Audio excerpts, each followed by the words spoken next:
मेरे प्यारे बच्चों, आप सभी का स्वागत है आपके अपने YouTube channel Aftab study classes में। आज की इस वीडियो में हम लोग बात करने वाले हैं क्लास 10 के साइंस के लिए, जिसमें हम लोग आज आपका चैप्टर है अनुवांशिकता, इसके ऑब्जेक्टिव करने वाले हैं, जो आपके बोर्ड एग्ज़ाम 2025 के लिए बहुत ज़्यादा इम्पोर्टेंट हैं, क्योंकि इसमें हम लोग इससे 10 साल पुराने प्रश्नों को सॉल्व करेंगे यहाँ पर। तो आपको एक आइडिया लग जाएगा कि किस प्रकार के प्रश्न आपके एग्ज़ाम में आने हैं। तो बिना टाइम को बर्बाद किए हुए चलिए शुरू करते हैं वीडियो को। आपके सामने यहाँ पर लिखे हुए हैं बहुविकल्पीय प्रश्न, और ये कब कब आए हुए हैं ये भी लिखा हुआ है। सबसे पहला क्वेश्चन आपके सामने है, आनुवांशिकता के जनक कौन हैं? आनुवांशिकता के जनक कौन है? आपको पता है कौन है? Gregor John Mendel. आनुवांशिकता के जनक कौन है? Gregor John Mendel.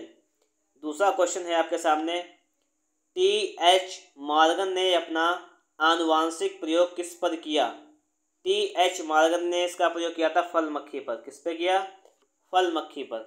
एक क्वेश्चन आता है बहुत ज़्यादा कि मेंडल ने अपना प्रयोग किस पौधे पर किया? तो आप बताएंगे मटर के पौधे पर किया। किस पर किया? मटर के पौधे पर। बहुत ज़्यादा आता है क्वेश्चन ये। अगला क्वेश्चन आपके सामने लिखा हुआ है, इसको देखिएगा आप लोग। उद्यान मटर में अप्रभावी लक्षण है, तो क्या है अप्रभावी?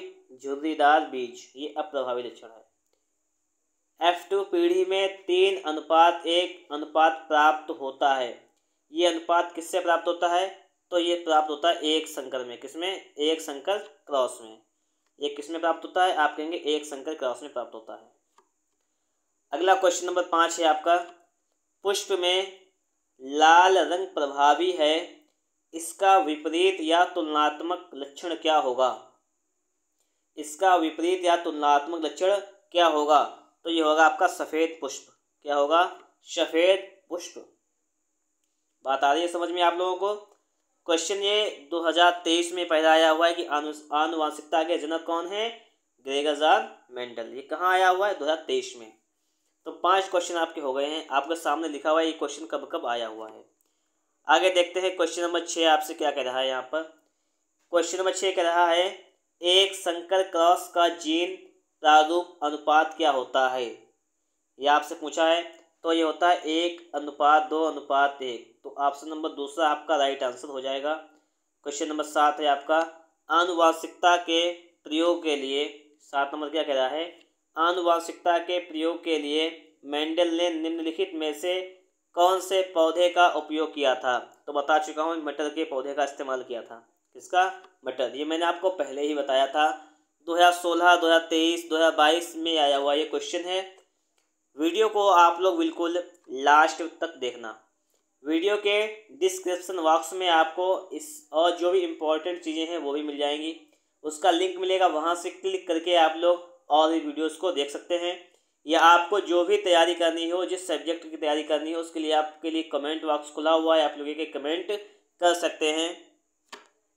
साथ में आप लोग ये भी बता सकते हैं कि आपको ये वीडियो कैसा लगा है, ये भी बता सकते हैं कमेंट बॉक्स में। ठीक है, आगे देखेंगे हम लोग। आपके सामने अगला क्वेश्चन लिखा हुआ है, इसको देखिएगा आप लोग। क्वेश्चन नंबर 8 क्या कह रहा है, समझो। कह रहा है कि मटर के लंबे पौधों का क्रॉस बौने पौधे से कराने पर प्रथम पीढ़ी में लंबे मटर के पौधे प्राप्त होते हैं और दूसरी पीढ़ी में प्राप्त पौधे कैसे होंगे? ये आपसे पूछा गया है। तो दूसरी पीढ़ी में कैसे प्राप्त होंगे? तो लंबे और बौने दोनों प्रकार के प्राप्त होंगे। आगे कि मनुष्य में गुणसूत्रों की संख्या कितनी होती है? ये आप लोग तुरंत अभी का अभी याद कर लीजिएगा। ये होती है 46 या 23 जोड़ी, ऐसे भी आता है। ठीक है, 15, 17, 22 में आया हुआ क्वेश्चन है। आगे है कि प्यूरीन क्षारक होता है। प्यूरीन क्षारक किसका होता है? ये होता है एडिनिन का। किसका होता है? एडिनिन। प्यूरीन जो है वो एडिनिन का क्षारक होता है। अगला क्वेश्चन आपका है, निम्न में से कौन सा आनुवांशिक पदार्थ है? आनुवांशिक पदार्थ कौन सा है? आप बताएंगे DNA। कौन सा है आनुवांशिक पदार्थ? आपका कौन सा हो जाएगा? DNA हो जाएगा आपका आनुवांशिक पदार्थ। आगे देखिएगा, अगला क्वेश्चन आपके सामने लिखा हुआ है, केंद्रक बना होता है। केंद्रक किससे बना होता है? ये आपको आपसे पूछा गया है। तो बना होता है न्यूक्लियोप्रोटीन से। ठीक है, याद कर लीजिएगा इसको आप लोग कि जो केंद्रक बना होता है वो न्यूक्लियोप्रोटीन से बना होता है। अगला है आपका कि रक्त में ऑक्सीजन की कमी से लाल रक्त कणिकाओं में उत्पन्न रोग है। कि जब हमारा ब्लड जो होता है उसमें ऑक्सीजन की कमी हो जाती है तो लाल रक्त कणिकाओं में कौन सा रोग उत्पन्न हो जाता है ये बताना है। तो हो जाता है दात्र कोशिका अल्प रक्तता। कौन सा है? दात्र कोशिका अल्प रक्तता। ये अगला है कि दो डीएनए तंतु आपस में जुड़े होते हैं। किससे जुड़े होते हैं? तो ये हाइड्रोजन बंध के द्वारा जुड़े होते हैं। किससे? हाइड्रोजन बंध से। आगे लिखा हुआ है निम्नलिखित में प्यूरीन क्षारक है। तो प्यूरीन किसका क्षारक है? आप बताएंगे ग्वानिन का। किसका? ग्वानिन। अगला आपका है मनुष्य के शुक्राणु में आइसोटोम की संख्या कितनी होती है? मनुष्य के शुक्राणु में आइसोटोम की संख्या कितनी होती है? तो आप बताएंगे 22। कितनी होती है? 22 होती है। आगे है कि जीन शब्द का प्रयोग सबसे पहले किसने किया? जीन शब्द का प्रयोग सबसे पहले जोहानसन ने किया था। किसने? जोहानसन ने किया था जीन शब्द का प्रयोग। आगे देखते हैं हम लोग क्या कह रहा है कि रुधिर के कितने समूह होते हैं? रुधिर के कितने समूह होते हैं? तो 8 समूह होते हैं। एक द्विसंकर का दर्श प्रारूप होता है। एक द्विसंकर का दर्श प्रारूप क्या होता है? तो ये होता है 9:3:3:3:1। सारे क्वेश्चन इंपॉर्टेंट हैं, इसलिए आप लोग वीडियो में बिल्कुल लास्ट तक बने रहिएगा। बोर्ड परीक्षा की बेहतरीन तैयारी करनी है, अच्छा स्कोर करना है, तो आप लोग लगातार वीडियोस को देखते भी रहिएगा। अगला आपका क्वेश्चन है डीएनए के दोनों तंतुओं को आपस में जोड़ते हैं। क्या जोड़ते हैं? तो हाइड्रोजन बंध जोड़ते हैं। अगला है कि विषाणु क्या कह रहा है कि विषाणु किससे बने होते हैं? विषाणु किससे बने होते हैं? तो ये बने होते हैं न्यूक्लियोप्रोटीन्स से। किससे? न्यूक्लियोप्रोटीन्स से बने होते हैं। न्यूक्लियोप्रोटीन्स से बने होते हैं। आगे देखेंगे हम लोग क्वेश्चन आपके सामने लिखा हुआ है केवल न्यूक्लिक अम्ल तथा प्रोटीन से बने होते हैं।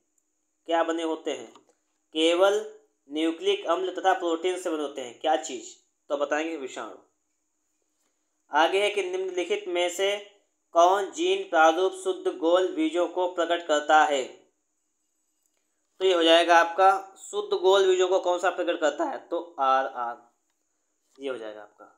देखो 2019 में पूछा गया, 22 में पूछा गया, सही से इसको याद भी कर लीजिएगा आप लोग। ठीक है, आगे लिखा है जाइगोट में गुणसूत्रों की संख्या कितनी होती है?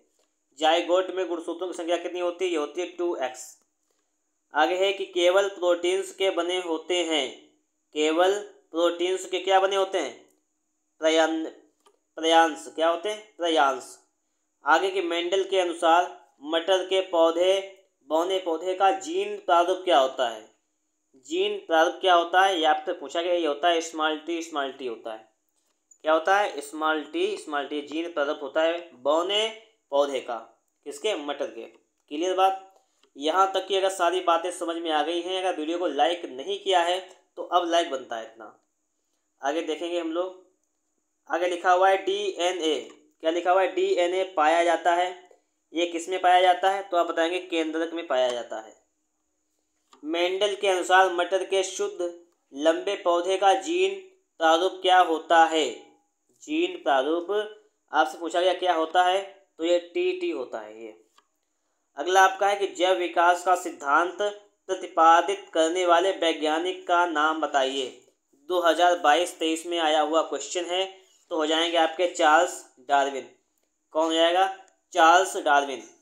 अगला क्वेश्चन आपका है कि मेंडल का प्रायोगिक पौधा कौन सा था? किस पर प्रयोग किया था? तो इन्होंने प्रयोग किया था, देखिए मटर लिखा हुआ है 2 बार, एक मीठी मटर, एक उद्यान मटर, तो उद्यान मटर हो जाएगा। कौन सा? उद्यान मटर। 2023 में आया हुआ क्वेश्चन है। मटर तो सभी को मालूम है, लेकिन मटर कौन सी है? उद्यान मटर। प्राकृतिक वर्णवाद का प्रतिपादन किसने किया था? तो ये किया था डार्विन ने। किसने? डार्विन। ये किया था डार्विन ने। आगे क्वेश्चन देखेंगे हम लोग।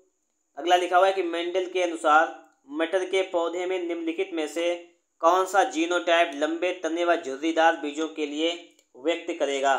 तो ये हो जाएगा आपका, ये हो जाएगा टी स्मॉल आर, ये हो जाएगा। मेंडल प्रसिद्ध है, काहे के लिए प्रसिद्ध हैं? तो ये आनुवंशिकता के क्षेत्र के लिए प्रसिद्ध हैं। अगला क्वेश्चन क्या कह रहा है आपसे, मटर के लंबे पौधों और बौने पौधों के मध्य क्रॉस कराने पर पहली संतति पीढ़ी में क्या चीज़ मिलेगी? ये पूछा गया है। तो इसमें सभी लंबे पौधे मिलेंगे। क्या मिलेंगे? सभी लंबे पौधे मिलेंगे। अगला है 35 क्वेश्चन, मेंडल ने प्रारंभिक शिक्षा प्राप्त की थी, कहाँ से प्राप्त की थी? तो आपको पता होगा कहाँ से प्राप्त की थी, गिरजाघर में प्राप्त की थी। ये 2024 में आया हुआ क्वेश्चन है, इसको सही तरीके से समझिएगा। आगे देखिएगा, लिखा हुआ है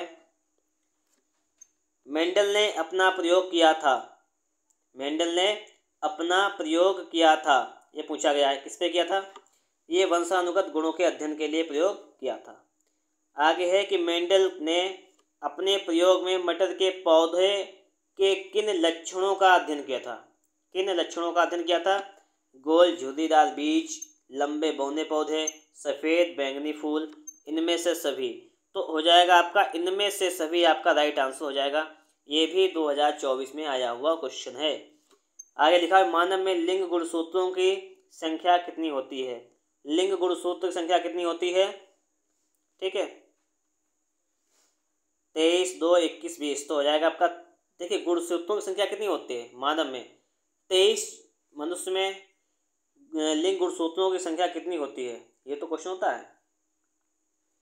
तो गुणसूत्रों की संख्या होती है 46, अभी पढ़ा था हम लोगों ने। तो यहाँ पर जोड़ा में होगा, 23 जोड़े होंगे। ठीक है, 23 जोड़ी। बात समझ में आ गई? 23 जोड़ी या 46। इस प्रकार से आपका जो 2024 तक के क्वेश्चन थे कंप्लीट हो गए हैं। वीडियो अगर अच्छा लगा हो आप लोगों को तो एक बार वीडियो को लाइक कर दीजिएगा। चैनल पर नए हैं, सब्सक्राइब नहीं किए तो सब्सक्राइब भी कर दीजिएगा। मिलेंगे आपको नेक्स्ट वीडियो में नेक्स्ट टॉपिक के साथ।